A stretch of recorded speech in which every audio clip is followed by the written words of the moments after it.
வணக்கம். புதுவையில் நடைபெற்ற நிகழ்வுகளை வழங்கும் ரிட்சிட் செய்திகளுக்காக ராஜ்குமார். விரிவான செய்திகளை காண்பதற்கு முன் தலைப்புச் செய்திகள். வில்லியனூர் பகுதியில் வழிப்பறியில் ஈடுபட்ட 2 ரவுடிகளை போலீசார் கைது செய்து சிறையில் அடைத்தனர்.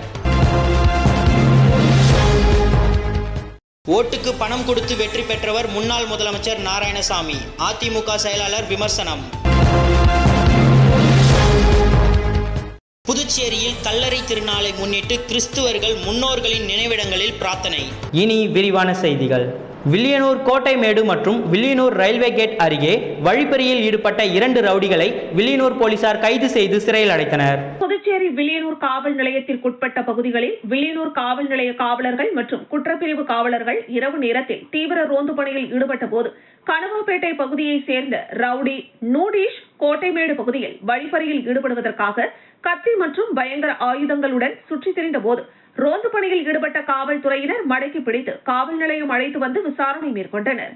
விசாரணையில் ரவுடி நூடிஷ் வழிப்பறியில் ஈடுபடுவதற்கு திட்டம் தீட்டியது தெரியவந்தது.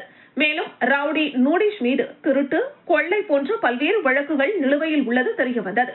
மேலும் வில்லியனூர் 10 கண்ணு ரயில்வே கேட் அருகில் பொறையூர் பகுதியைச் சேர்ந்த ரவுடி சூரிய பிரகாஷ் பயங்கர ஆயுதங்களுடன் வழிப்பறியில் ஈடுபடுவதற்கு முயன்ற போது ரோந்து பணியில் இருந்த காவல்துறையினர் மடக்கி பிடித்து காவல் நிலையம் அழைத்து வந்து விசாரணை மேற்கொண்டனர்.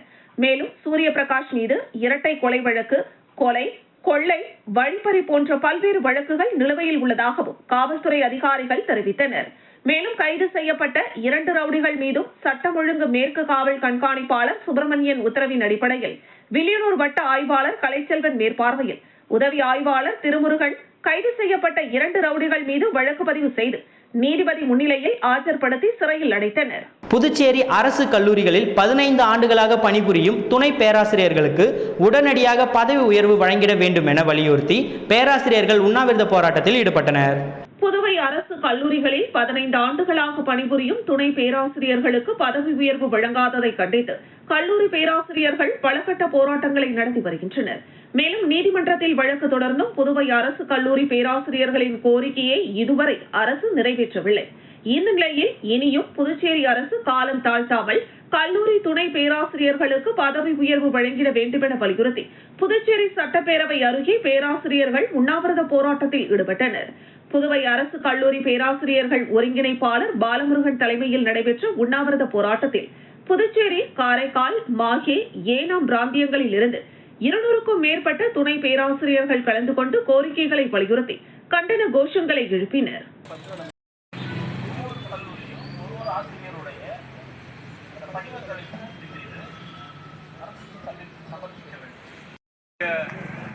உண்ணாவிரத போராட்டத்திற்கு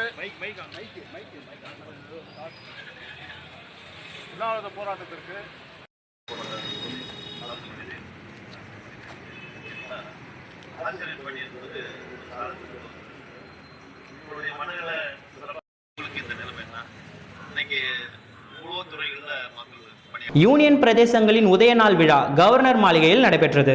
ஆந்திர பிரதேசம், கர்நாடகா, பஞ்சாப், ஹரியானா, மத்திய பிரதேசம், புதுச்சேரி, அந்தமான், நிக்கோபார் தீவுகள், லட்சதீபம், சண்டிகர், ஜம்மு காஷ்மீர், லடாக் உள்ளிட்ட பல்வேறு மாநிலங்கள் மற்றும் யூனியன் பிரதேசங்களின் உதய நாள் விழா ஆளுநர் மாளிகையில் கொண்டாடப்பட்டது. துணைநிலை ஆளுநர் கைலாஷ்நாதன் சிறப்பு விருந்தினராக நிகழ்ச்சியில் கலந்து கொண்டார். நிகழ்ச்சியில் அந்தந்த மாநிலங்களின் கலை கலாச்சாரத்தை பிரதிபலிக்கும் வகையிலான கலை நிகழ்ச்சிகள் நிகழ்த்தப்பட்டன. பல்வேறு மாநில சமுதாயத்தினர் நிகழ்ச்சியில் பங்கேற்றனர். முதலமைச்சர் ரங்கசாமி, சட்டப்பேரவை தலைவர் செல்வம், உள்துறை அமைச்சர் நமச்சிவாயம், சட்டப்பேரவை துணைத் தலைவர் ராஜவேலு, தலைமை செயலர் டாக்டர் சரத் சௌஹான், காவல்துறை தலைமை அதிகாரி AK சிங்லா ஆகியோர் நிகழ்ச்சியில் கலந்து கொண்டனர்.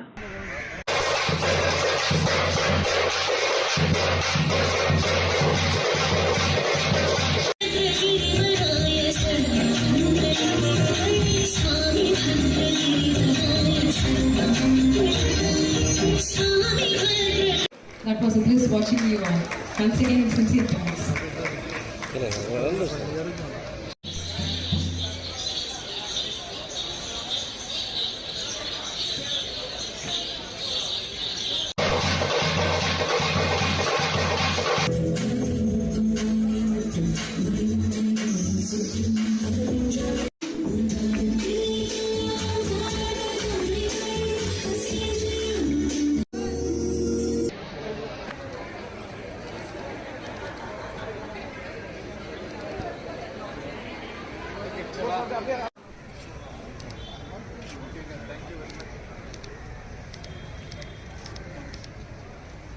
புதுச்சேரியில் கல்லறை திருநாளை முன்னிட்டு முன்னோர்களின் நினைவிடங்களில் மெழுகுவர்த்தி ஏந்தியும் வண்ண மலர்களால் அலங்கரித்தும் ஏராளமான கிறிஸ்துவர்கள் பிரார்த்தனை செய்தனர்.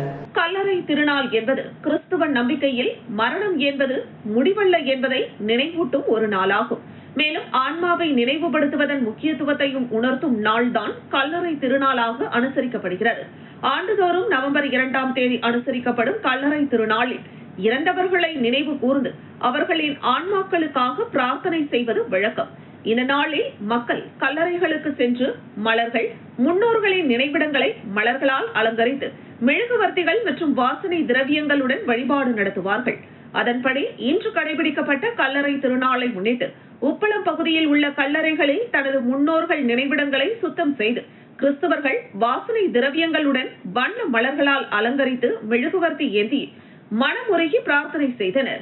இதேபோன்று லாஸ்பேட்டை, அரியாங்குப்பம் உள்ளிட்ட பல்வேறு கல்லறைகளில் நடைபெற்ற கல்லறை திருநாளில் ஏராளமான கிறிஸ்தவர்கள் பங்கேற்று தங்களது முன்னோர்களை வழிபட்டு சென்றனர்.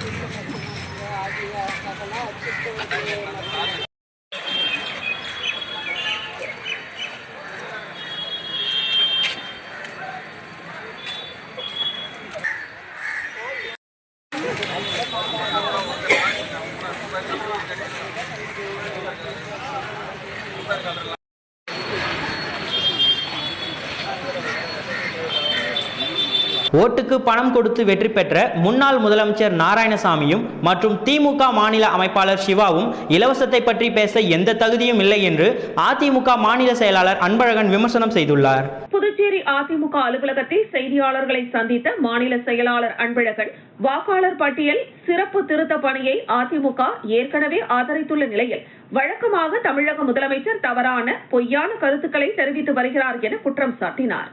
வாக்காளர் பட்டியல் சிறப்பு திருத்த பணி தொடங்காத நிலையில் புதுச்சேரி முன்னாள் முதலமைச்சர் நாராயணசாமி தவறான பொய்யான கருத்துக்களை மக்கள் மத்தியில் பரப்பி வருகிறார் என்றும் இவர் மீது தேர்தல் ஆணையம் தகுந்த நடவடிக்கை எடுக்க வேண்டும் என்றும் வலியுறுத்தினார். புதுச்சேரியில் கடந்த ஓராண்டு காலமாக பல அமைப்புகள் மக்களுடைய நலன் கருதி ஏழை எளிய மக்களுக்கு உதவிகளை செய்து வருகிறார்கள். ஆனால் இவர்களை கொச்சைப்படுத்தும் விதமாக முன்னாள் முதலமைச்சர் நாராயணசாமி திமுக மாநில அமைப்பாளர் சிவா பேசுவது வன்மையாக கண்டிக்கத்தக்கது என்றார். தேர்தல் நேரத்தில் ஓட்டுக்காக பணம், தங்க காசு, இலவச பொருட்களை கொடுத்து வாக்குகளை பெற்ற நாராயணசாமியும் சிவாவும் இலவசத்தை பற்றி பேச என்ன தகுதி இருக்கிறது என்றும் கேள்வி எழுப்பினார். பிறரை பற்றி குறை கூறும் தகுதி இருவருக்குமே இல்லை என்றும் அதிமுக மாநில செயலாளர் அன்பழகன் தெரிவித்தார்.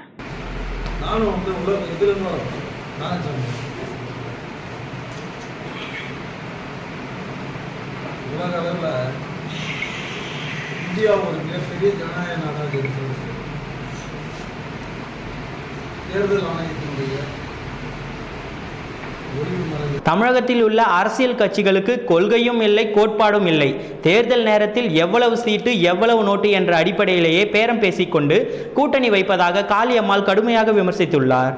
புதுச்சேரிக்கு வருகை புரிந்த நாம் தமிழர் கட்சியின் முன்னாள் மகளிரணி நிர்வாகி காளியம்மாள் செய்தியாளர்களை சந்தித்தார். புதுச்சேரியில் அதிக அளவில் வாக்குரிமை பெற்ற இடத்தில் மீனவ சமூகம் உள்ளார்கள். ஆனால் அவர்களுக்கு வாய்ப்பு கொடுக்காததால் கடலோரம் வாழும் மக்கள் கடுமையான சிரமத்திற்கு ஆளாகி உள்ளனர். வருகின்ற தேர்தலில் எந்த கட்சி மீனவர்களுக்கு ஆதரவாக இருக்கிறதோ அந்த கட்சிக்கு ஆதரவளிப்போம் என்று தெரிவித்தார். புதுச்சேரியிலிருந்து நாகப்பட்டினம் வரை ஹைட்ரோ கார்பன் எடுக்கும் திட்டத்தினை உடனடியாக மத்திய அரசு கைவிட வேண்டும் என்று கேட்டுக்கொண்ட காளியம்மாள், ஆதிதிராவிட மக்கள் வசிக்கக்கூடிய இடத்திற்கு எப்படி தனி தொகுதி ஒதுக்கப்படுகிறதோ அதுபோன்று மீனவர்கள் வசிக்கக்கூடிய பகுதிக்கு தனி தொகுதி ஒதுக்க வேண்டும் என்றும் மீனவர்களை பழங்குடியினர் பட்டியலில் சேர்க்க வேண்டும் என்றும் அவர் கோரிக்கை விடுத்தார்.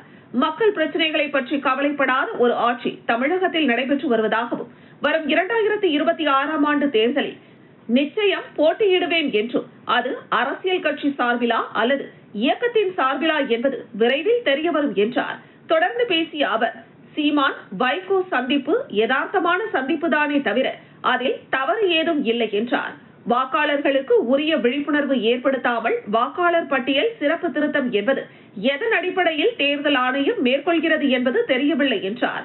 கரூர் சம்பவம் துயரமான ஒன்று. அந்த கட்சியினருக்கு அதற்கான வழி இருக்கும். இதன் பிறகு அவர்களது நடவடிக்கைகளை பொறுத்திருந்துதான் பார்க்க வேண்டும் என்றும் குறிப்பிட்டார். தேர்தலில் 3வது அணி மட்டுமல்ல 5 அணிகள் உருவாக வாய்ப்புள்ளதாகவும், தற்போதுள்ள கட்சிகளுக்கு கொள்கையும் இல்லை, கோட்பாடும் இல்லை. ஆனால் தேர்தலை மையப்படுத்தி எவ்வளவு சீட், எவ்வளவு நோட்டு என்பதன் அடிப்படையிலேயே கூட்டணி அமைப்பதாக காளியம்மாள் குற்றம் சாட்டினார். மட்டும்தான் அந்த அரசியல் கட்சிகள் முன்னெடுத்து சென்றதை தவிர இந்த மக்களுக்கான நலவாழ்வு திட்டம், உரிமை, அப்படி அரசியல் பங்கேற்புன்னு எதை பத்தியும் பேசல அப்படிங்கறதுதான் இங்க மிகப்பெரிய பிரச்சனையா இருக்கு. புதுச்சேரியில கிட்டத்தட்ட 33 சட்டமன்ற உறுப்பினர்கள் இருந்த போதும் சரி, ஒரு கடலோர மக்களுக்கான வாய்ப்பை கூட உருவாக்கி தரல. குறிப்பா புதுச்சேரியில 3வது ஒரு பெரிய வாக்குரிமை. புதுச்சேரி நேரு வீதி பெரிய மார்க்கெட்டை இடிப்பதாக தகவல் பரவிய நிலையில் மார்க்கெட் வியாபாரிகள் 100க்கும் மேற்பட்டோர் போராட்டம் நடத்த திரண்ட நிலையில் பரபரப்பு ஏற்பட்டது. புதுச்சேரி நேரு வீதியில் பழமை வாய்ந்த குபேர் அங்காடி என்ற பெயரில் பெரிய மார்க்கெட் செயல்பட்டு வருகிறது. இங்கு 572 நிரந்தர கடைகள் மட்டுமின்றி ஏராளமான அடிகாசு கடைகளும் உள்ளன. காய்கறி, பழம், மீன், இறைச்சி, ஜவுளி, பாத்திரம், அலங்கார பொருட்கள் என தனித்தனி பிரிவாக கடைகள் அமைந்துள்ளன. மார்க்கெட் கட்டி பல ஆண்டுகள் ஆனதால் கட்டிடம் மிகவும் சேதமடைந்துள்ளது. இதனால் ஸ்மார்ட் சிட்டி திட்டத்தின் கீழ் 54 கோடி ரூபாய் செலவில் பெரிய மார்க்கெட்டை முழுவதுமாக இடித்துவிட்டு புதிதாக கட்டுவதற்கு 2 ஆண்டுகளுக்கு முன்பு அரசு முயற்சி மேற்கொண்டது. ஆனால் வியாபாரிகளின் எதிர்ப்பால் இந்த திட்டம் கைவிடப்பட்டது. இந்த நிலையில் தற்பொழுது பெரிய மார்க்கெட் கட்டிடம் மிகவும் சேதமடைந்து இருப்பதாகவும், அசம்பாவித சம்பவங்கள் நடப்பதற்கு முன்பாக அவற்றை இடித்து அகற்ற கோரி புதுச்சேரியை சேர்ந்த சமூக ஆர்வலர் கோபால் சென்னை உயர்நீதிமன்றத்தில் பொதுநல மனு தாக்கல் செய்தார். மனுவை விசாரித்த நீதிமன்றம் புதுச்சேரி நகராட்சி ஆணையர் மற்றும் அதிகாரிகளை அழைத்து பழுதடைந்துள்ள கட்டிடங்களை உடனடியாக இடித்து அகற்ற உத்தரவிட்டது. அதன் அடிப்படையில் புதுச்சேரி நகராட்சி மூலம் முதற்கட்டமாக பெரிய மார்க்கெட், இறைச்சி விற்பனை பகுதிகளில் உள்ள பழுதடைந்த கட்டிடங்களின் 51 கடைகள் கடந்த சில நாட்களுக்கு முன்பு இடிக்கப்பட்டது. அதற்கு வியாபாரிகள் எதிர்ப்பு தெரிவித்தனர். இதனைத் தொடர்ந்து நகராட்சி அதிகாரிகள் வியாபாரிகளுடன் பேச்சுவார்த்தை நடத்தி உயர்நீதிமன்ற உத்தரவின்படி இடிப்பதாக தெரிவித்தனர். மேலும் புதிதாக கடைகள் கட்டப்பட்டு தற்பொழுது இருப்பவர்களுக்கே மீண்டும் கடைகள் ஒதுக்கப்படும் என தெரிவித்தனர். இதையடுத்து வியாபாரிகள் சமாதானம் அடைந்தனர். இந்த நிலையில் பெரிய மார்க்கெட், நேரு வீதி பகுதிகளிலும் காந்தி வீதி சந்திப்பிலும் முதல் மாடி கடைகள் மிகவும் சேதமடைந்துள்ளன. அந்த கடைகளை காலி செய்யுமாறு நகராட்சி அதிகாரி கடைக்காரர்களிடம் கூறியதாக தெரிகிறது. இதனால் அதிர்ச்சியடைந்த வியாபாரிகள் அனைவரும் மார்க்கெட்டில் மணிகுண்டு அருகே இரவு ஒன்று கூடி ஆலோசனை கூட்டம் நடத்தினர். இதில் பல்வேறு சங்க நிர்வாகிகள், வியாபாரிகள் 100க்கும் மேற்பட்டோர் கலந்து கொண்டனர். தொடர்ந்து வியாபாரிகள் போராட்டம் நடத்த ஒன்று கூடியதால் அங்கு பரபரப்பு ஏற்பட்டது. இதுகுறித்து தகவல் அறிந்த நகராட்சி ஆணையர் கந்தசாமி அங்கு விரைந்து வந்து பேச்சுவார்த்தை நடத்தினார். பெரிய மார்க்கெட்டில் சேதமடைந்த பகுதிகள் மட்டும் இடிக்கப்படும், மார்க்கெட் முழுவதும் இடிக்கப்படாது. இது தொடர்பாக வழக்கு விசாரணை வரும் 7ஆம் தேதி சென்னை உயர்நீதிமன்றத்தில் மீண்டும் விசாரணைக்கு வரவுள்ளது. இதில் நகராட்சி தரப்பில் எடுக்கப்பட்ட நடவடிக்கைகள் குறித்து தெரிவிக்கப்பட இருக்கிறது என்றார். மேலும் வியாபாரிகள் சங்க ஒருங்கிணைப்பு குழு ஏற்படுத்தவும், மார்க்கெட் தொடர்பாக இந்த குழு நகராட்சியிடம் பேசி தெளிவு கொள்ளுமாறு ஆணையர் கூறினார். இதனை ஏற்றுக்கொண்ட சங்க நிர்வாகிகள் ஒவ்வொரு சங்கத்திலும் 2 பேர் அடங்கிய ஒருங்கிணைப்பு கமிட்டி அமைப்பதாக கூறி கலைந்து சென்றனர்.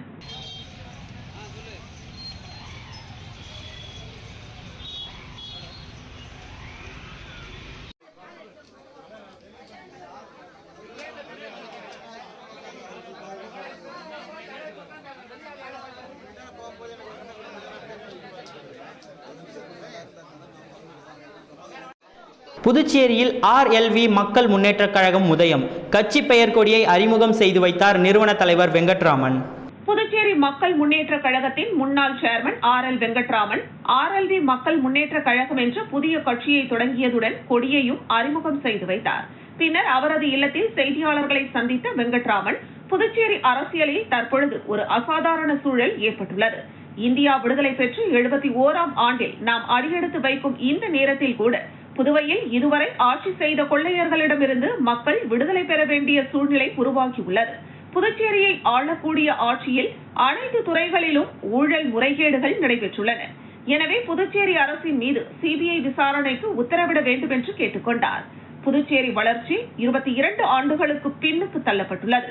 எனினும் மாற்றி அமைப்பது காலத்தின் கட்டாயம் என்று குறிப்பிட்ட அவர், ஊழலற்ற, நேர்மையான, ஜனநாயக ரீதியான மக்களுக்கான ஒரு ஆட்சியை உருவாக்க தனது தலைமையில் RLV மக்கள் முன்னேற்ற கழகம் என்கிற புதிய அரசியல் கட்சி அறிவிக்க வேண்டிய சூழ்நிலை ஏற்பட்டுள்ளதாகவும் விளக்கம் அளித்தார்.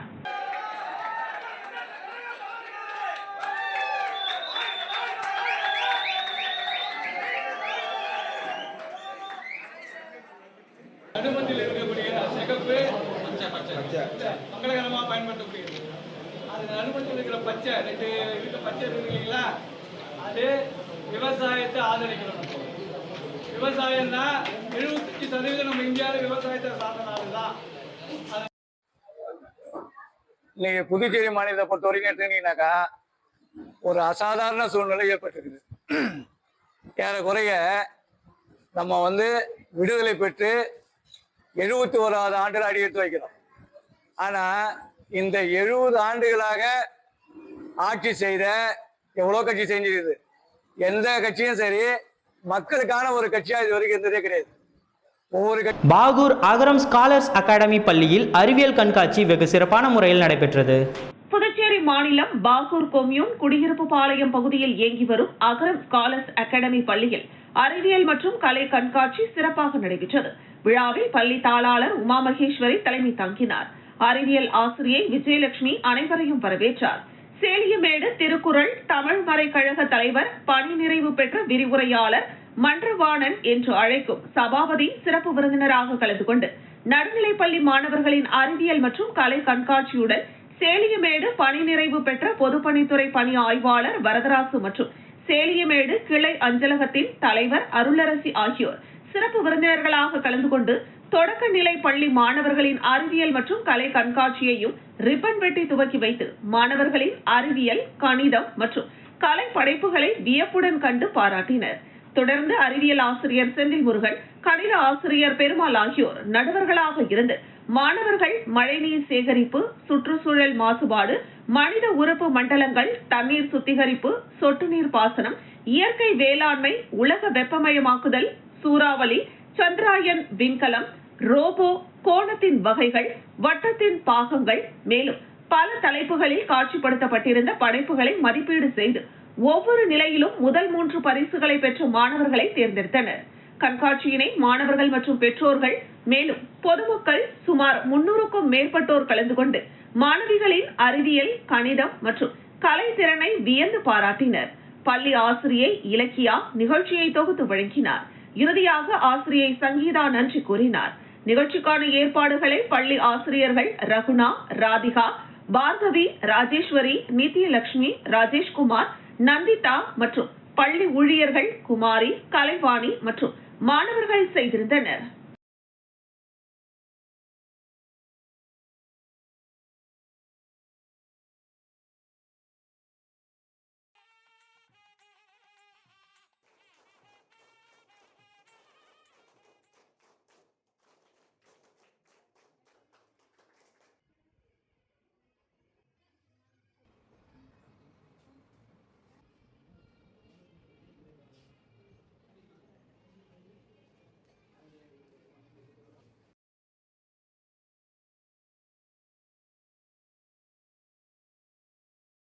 அரியாங்குப்பம் சட்டமன்ற அலுவலகத்தில் மகளிர் மற்றும் குழந்தைகள் மேம்பாட்டுத்துறை மூலமாக பெண் குழந்தைகளுக்கு பாதுகாப்பு திட்டத்தின் கீழ் காசோலை வழங்கப்பட்டது.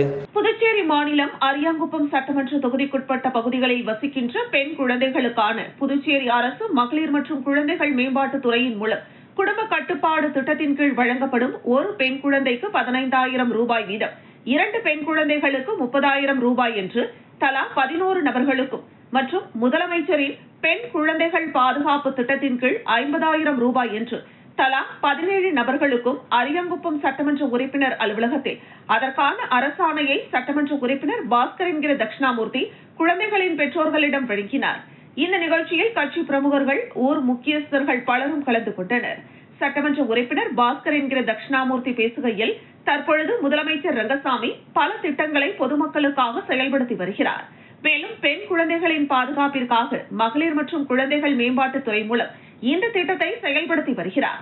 இதற்கு வேண்டிய உதவித்தொகையை அவரவர் வங்கிக் கணக்கில் வரவு வைக்கப்படும் என்று சட்டமன்ற உறுப்பினர் பாஸ்கர் தெரிவித்தார். ஏழை எளிய மக்கள் பயன்பெறக்கூடிய அனைத்து திட்டங்களையும் நீங்க சிறப்பாக பெண்ணே அதை பத்தி சளிப்படையக்கூடிய காலகட்டத்தில் அந்த பெண் குழந்தைக்கு ஒரு 50,000 ரூபாய் அவங்களுக்கு தனியா ஒரு இதை பண்ணணும் நல்ல எண்ணத்துல 50,000 ரூபாய் பண்ணி 18 சஜினா பேங்க் எல்லாரும் பணம் போட்டாங்க அக்கௌண்ட்ல வந்துட்டு இருக்கோம்.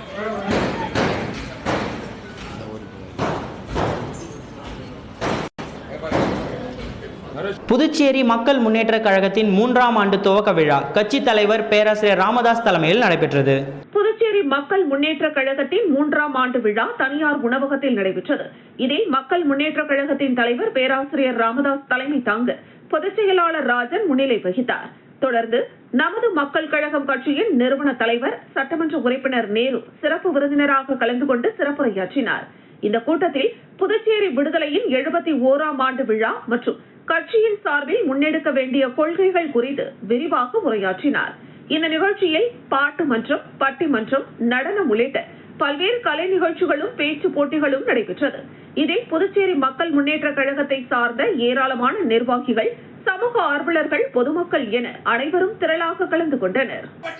உருவாக்கி தந்தவர் அதோடு மட்டுமல்ல, இந்தியாவுடைய சமூக நீதி தலைவர் என்று போற்றப்பட்ட மண்டல் கமிஷனை அமைத்து பிற்படுத்தப்பட்ட தாழ்த்தப்பட்ட மக்களுக்காக பட்ஜெட்டை அறிவித்த யாரும் தெரியும் அவங்களுக்கு தெரியும் அறிவாளி இல்லை நம்ம கூப்பிடல முட்டாள்களே அப்படின்னு சொன்னா திரும்பி பார்ப்பாங்க. அதனாலதான் நான் முட்டாள்களே சொல்லியிருக்கிறேன்னு பெரியார் சொன்னாங்க. அப்பவே அந்த மண்ணின் மைந்தர் அந்த கல்லூரி உண்டாக்கிய காலம் தெரியும், அது வளர்ந்த காலம் தெரியும், அது சிவனே இறுதிய தினத்திலே இந்த ஆட்சி இது வெற்றி பெறுமா? பாட்டாளி மக்கள் கட்சியின் மாநில செயற்குழு கூட்டம் கவுண்டம்பாளையத்தில் நடைபெற்றது. பாட்டாளி மக்கள் கட்சி வன்னியர் சங்க நிறுவன தலைவர் டாக்டர் ராமதாஸ் தமிழகம், புதுவை முழுவதும் உள்ள அனைத்து மாவட்டங்களிலும் ஒரே நாளில் மாநில செயற்குழு கூட்டம் நடத்த தமிழக பொறுப்பாளர்களை நியமித்து உத்தரவிட்டிருந்தார். அதன் அடிப்படையில் பாட்டாளி மக்கள் கட்சி மாநில செயற்குழு கூட்டம் மற்றும் வன்னியர் நிர்வாகிகள் அறிமுக கூட்டம் கவுண்டர்பாளையத்தில் உள்ள அன்சாரி துரைசாமி உள் அரங்கத்தில் பாமக மாநில அமைப்பாளர் கணபதி தலைமையிலும், வன்னியர் சங்க புதிய தலைவர் நரசிம்மன், தேர்தல் பணிக்குழு தலைவர் கிருஷ்ணராஜ், மாநில பொருளாளர் முகமது யூனஸ், பாமக ஆலோசகர் இளங்கோவன், சமூக முன்னேற்ற சங்க ஆலோசகர் சம்பந்தம் முன்னிலையில் நடைபெற்றது. இந்த கூட்டத்தில் தமிழக பொறுப்பாளராக தலைமை நிலைய செயலாளர் முன்னாள் சேர்மன் அன்பழகன் மற்றும் மாநில மகளிர் சங்க செயலாளர் வழக்கறிஞர் ரஞ்சனா ஆகியோர் கலந்து கொண்டு சிறப்புரையாற்றினர். தொடர்ந்து புதிதாக வன்னியர் சங்க மாநில தலைவராக நரசிம்மன், வன்னியர் சங்க மாநில செயலாளர் ஹரி என்கிற துரைசாமி ஆகியோர் பொறுப்பேற்றுக் கொண்டனர். அவர்களுக்கு தொண்டர்களும் நிர்வாகிகளும் வாழ்த்துக்களை தெரிவித்தனர். இந்த செயற்குழு கூட்டத்தில் பல்வேறு தீர்மானங்கள் நிறைவேற்றப்பட்டன. அதன்படி பாட்டாளி மக்கள் கட்சிக்கு புதிய செயல் தலைவராக ஸ்ரீ காந்தி ராமதாஸ் அவர்களை நியமனம் செய்த பாமக நிறுவனர் தலைவர் மருத்துவர் ராமதாசுக்கு செயற்குழு நன்றி தெரிவித்தது. மேலும் வருகின்ற 2026 சட்டமன்ற தேர்தலை எதிர்கொள்வதற்காக வெற்றி பெறும் தொகுதிகளை தேர்ந்தெடுத்து அதற்கான பணிகளை நாம் செய்து வரும் சூழலில் அந்த பணிகளை தீவிரப்படுத்தும் வகையில் தொகுதி அமைப்பு, விடுபட்ட பூத் கமிட்டிகள் அமைப்பது என தீர்மானிக்கப்பட்டது. தொடர்ந்து ஆளும் கூட்டணி கட்சியில் நடைபெறும் அதிகார போட்டியால் இந்த ஆட்சி எப்போது வேண்டுமானாலும் கவிழும் சூழலில் உள்ளது. அப்படி ஒரு சூழ்நிலை ஏற்பட்டால் பாட்டாளி மக்கள் கட்சி எந்த நேரத்திலும் தேர்தலை சந்திக்க தயாராக உள்ளதாக தெரிவிக்கப்பட்டது. மேலும் மின்கட்டண உயர்வு, ப்ரீபெய்ட் மின்மீட்டர் பொருத்துவது ஆகிய செயல்கள் மின்துறையை தனியார் மயமாக்கும் முயற்சியாகவே பாமக கருதுகிறது. ஆகவே இந்த அரசு அத்தகைய செயலை உடனடியாக நிறுத்த வேண்டும். இல்லையென்றால் மக்களை திரட்டி போராட்டத்தில் ஈடுபடுவோம் என்றும் புதுச்சேரி மாநிலத்தில் பாட்டாளி மக்கள் கட்சி நிறுவன தலைவர் மருத்துவர் ராமதாஸை அழைத்து மாநில பொதுக்குழு கூட்டத்தை சிறப்பாக நடத்துவது உள்ளிட்ட பல்வேறு தீர்மானங்கள் நிறைவேற்றப்பட்டது.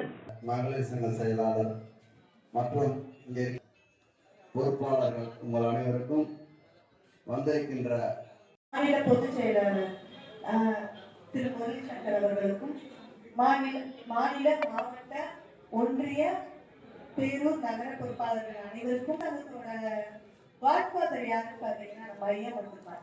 நம்ம ஐயா என்ன சொன்னாலும் நம்ம அதை கேட்கணும். அவர் சொல்றது மட்டும்தான் நம்மளோட வேலை வாக்கு. அவர் தான் நம்மளோட குலதெய்வம். அவர் ஒருத்தர் மட்டும்தான் இந்த மொத்த மீண்டும் தலைப்புச் செய்திகள். வில்லியனூர் பகுதியில் வழிப்பறியில் ஈடுபட்ட 2 ரவுடிகளை போலீசார் கைது செய்து சிறையில் அடைத்தனர். ஓட்டுக்கு பணம் கொடுத்து வெற்றி பெற்றவர் முன்னாள் முதலமைச்சர் நாராயணசாமி. அதிமுக செயலாளர் விமர்சனம். புதுச்சேரியில் கல்லறை திருநாளை முன்னிட்டு கிறிஸ்துவர்கள் முன்னோர்களின் நினைவிடங்களில் பிரார்த்தனை. இத்துடன் செய்திகள் நிறைவடைந்தன. நன்றி, வணக்கம்.